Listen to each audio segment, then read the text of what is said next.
guys, so on our farm, every chicken house has a sick bay. For example, if you take a look at this chicken house right there, moving the other side, it has a small section right here that moves to this side, and this is the sick bay. Let's go and check it out and you just see what is inside there. So we have two doors here, two entrances, and each one of them actually has a food dip, because biosecurity also applies for people who are sick. So as you can see inside here we have cock. So these are sexing errors that came in the batch of birds which is in the other chicken house right here. So these are the sexing errors right here. There are about 20 cocks, and so they are placed with their food. I think their water is done. As you can see, the drinker has fallen down.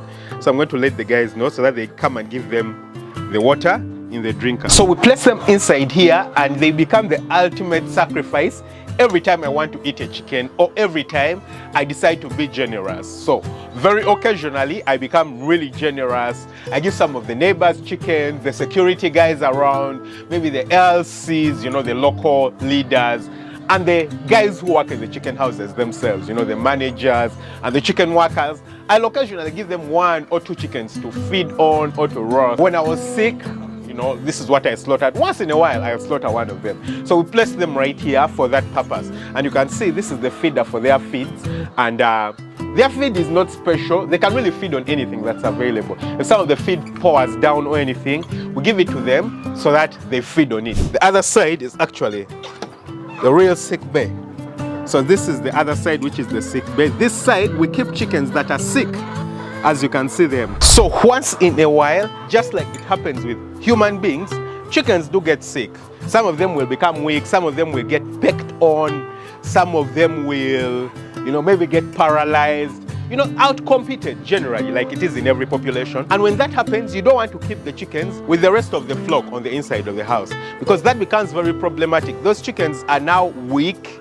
They can't compete like the rest, and so if you leave them in the same area to compete, they're literally going to die. So you want to isolate them, place them in an area where they can literally compete just amongst themselves, take away the competition as much as possible. So that's the area for us. But also, in case you find a bird that might have a disease that might be a communicable disease that might spread to the rest of the birds, you don't want to leave them inside the group with the rest of the chickens. You want to isolate them so that you monitor its progress and notice what the problem could be. So because of that, you need a sick bay. So we built a sick bay on this chicken house, you know, a while back, but unfortunately, it wasn't the best position to place the chicken house. So as you can see, we placed it just at the very top of this chicken house. And I thought this would have been the standard that we're going to use for this chicken house too. This chicken house doesn't have a sick bay yet, and that's what we're going to be building today. But this one, we placed it in completely the wrong location, you know. It was completely the wrong location. Why? Because as you can see at the top, right there was no way of stopping water that spills onto the side of the house from getting inside. So we thought that by maybe placing some form of cement or something at the top, the water wouldn't slip down. But unfortunately, it still slips down. So what that means is that when we have very heavy rain, we still have water getting inside the sick pens right here. So we've decided to change the entire idea. So what we've decided for this chicken house right here, as you can see, that's the chicken house that has the sick bay. You can see it right there just behind the tanks. And this is the chicken house without a sick bay. So the plan now has been to place the sick bay for this chicken house completely independent of the house. Yeah, so we had many alternatives of what we can do. Of course, the two most viable alternatives were, number one, to place it behind, you know, behind this chicken house right there, but I didn't think that was good. Yeah, because number one, I would have to kill my bananas, all the bananas along this line, which I honestly don't want to do. But also number two, it just doesn't seem like an ideal position for me, since it's going to be really tiny. So what I decided to do was to place it right here, you know, just next to this chicken house. Now, of course, this also comes with compromises, because that means you're going to block a bit of aeration at the bottom of the chicken house. But it's going to be small, honestly. It's only going to be 2 by 4 meters, and this chicken house is 20 meters in length. So of course we're going to have a little bit of aeration cut off, but not too much. So as you can see, the guys have been, you know, digging out the place. We're trying to level it a little bit before we start the construction. And we're going to build it really in a very simple way. And I'm going to be sharing with you guys the process as we do it.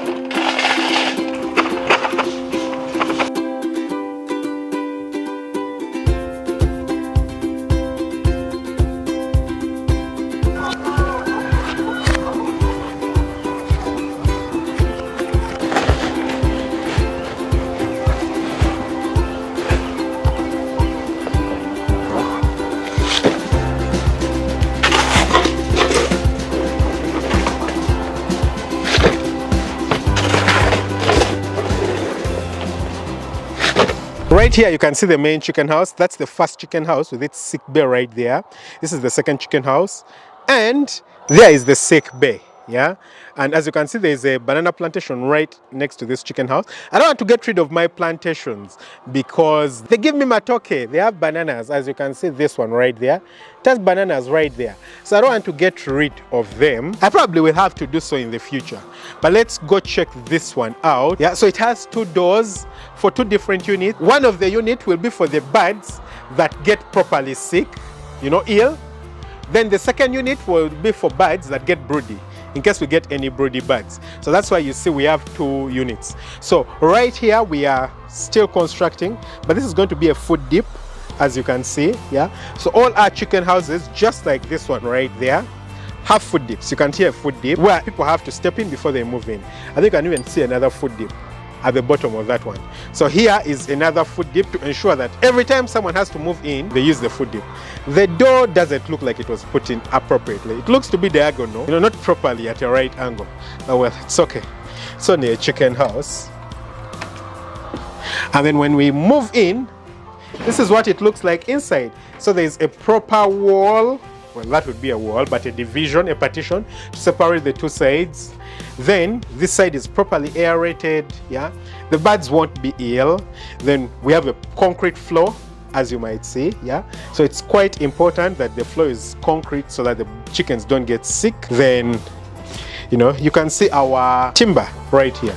Yeah, so this has been the door that has been placed in right here, and it's the same thing with the other side of the chicken house. So tomorrow I've contacted another builder to come and finish the building, because I won't wait for the other guy. Certainly won't wait for the other guy. So someone else is going to come and finish the place down, that we have water. Then, you know, we are going to prepare and put in the litter, finish the thing up so that we can start isolating our birds just in case of anything.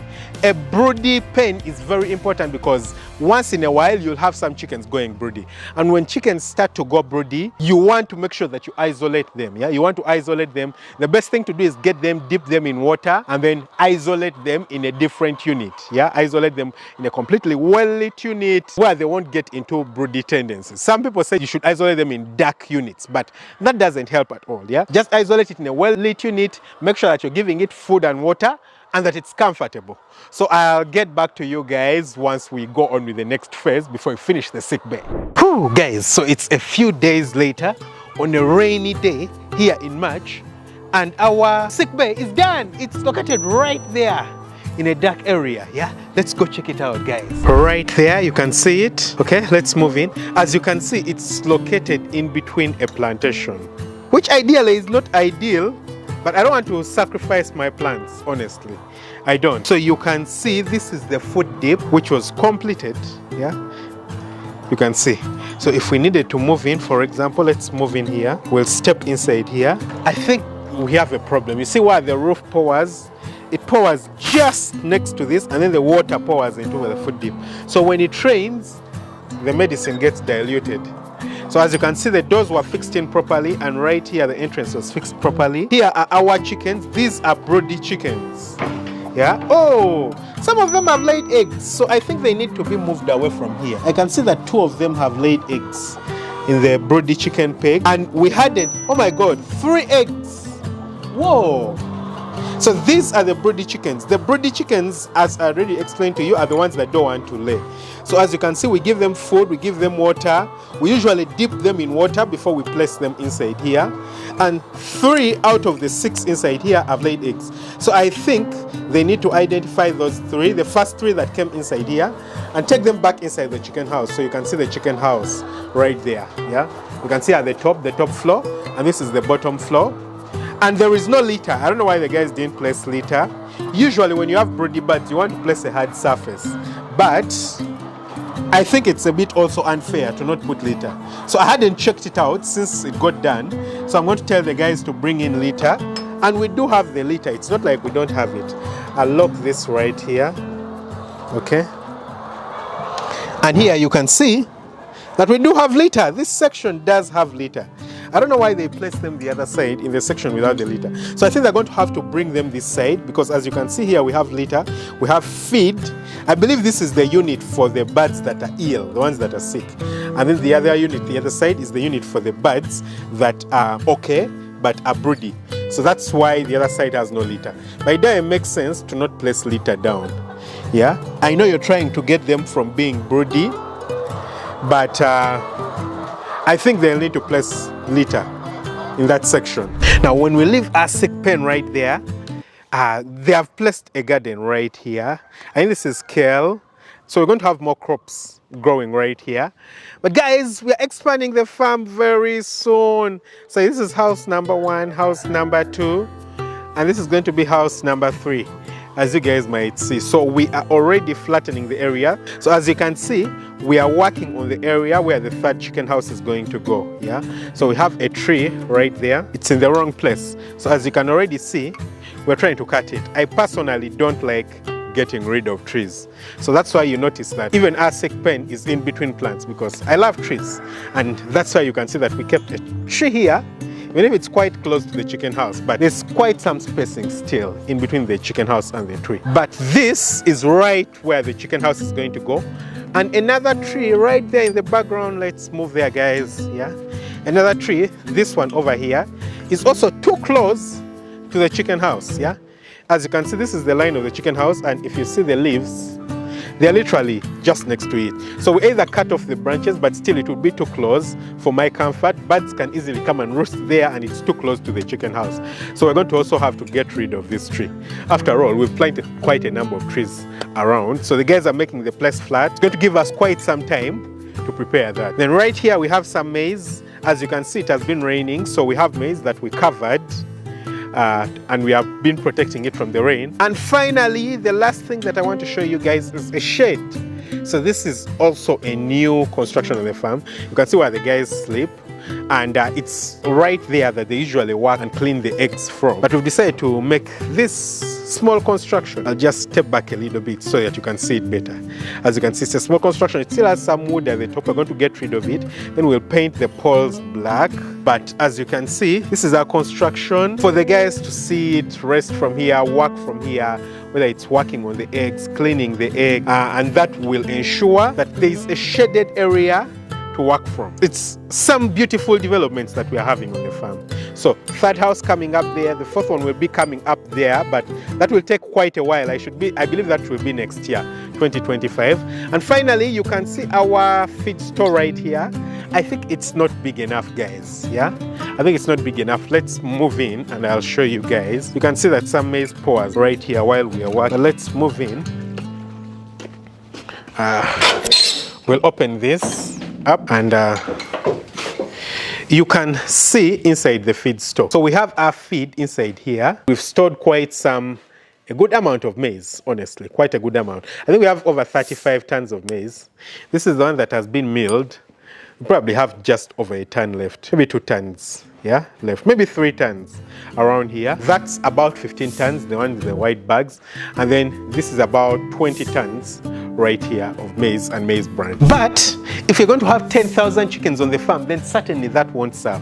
Currently, we have 7,500 chickens. 2,500 of those are in rearing, so they are currently about 7 weeks old. They're just growing up, so they're not consuming at their maximum. If we're going to have 10,000 chickens, then that won't be enough, because that means we'll have 10,000 grown-up chickens and 2,500 in rearing. That's about 12,500 chickens. And you can see that the space is already filled, and we even need to put in a machine right inside here, you know, a feed mixing machine. So this won't be enough. It won't suffice. I think we're going to have to expand the feed mill very soon to take up a little bit more space. So right here where you see we have these gardens, you know, we've grown some crops there, is where I believe we're going to expand. We're just going to connect it right next to this one, same exact size in this direction, so that we can keep this side as the storage, and then we put the equipment and everything on this side and work from this side. That will give us enough storage to be able to run the farm when it's at full capacity. We have quite some space to utilize for, you know, growing crops, yeah? The crops that we have right there. Let me get closer so that you can check them out, yeah? These are some of the crops we have, as you can see. You know, eggplants, you can see eggplants. So we have space, a lot of space at the top of the farm where we can plant that. And that's going to make it quite easy for us to, you know, expand and utilize the space for growing crops. Ensure that the farm is self-sustainable as much as possible. We grow our own beans, you know, just grow as much as we can so that we are self-sustainable, but we can still utilize the farm for the chicken farming. Tell me what you guys think about it. I think I love the development of the farm. It's quite interesting. Don't forget to hit the subscribe button, smash the notification bell. That way you never miss out on an upload. Catch you very soon with another video. Lots of love. Bye-bye.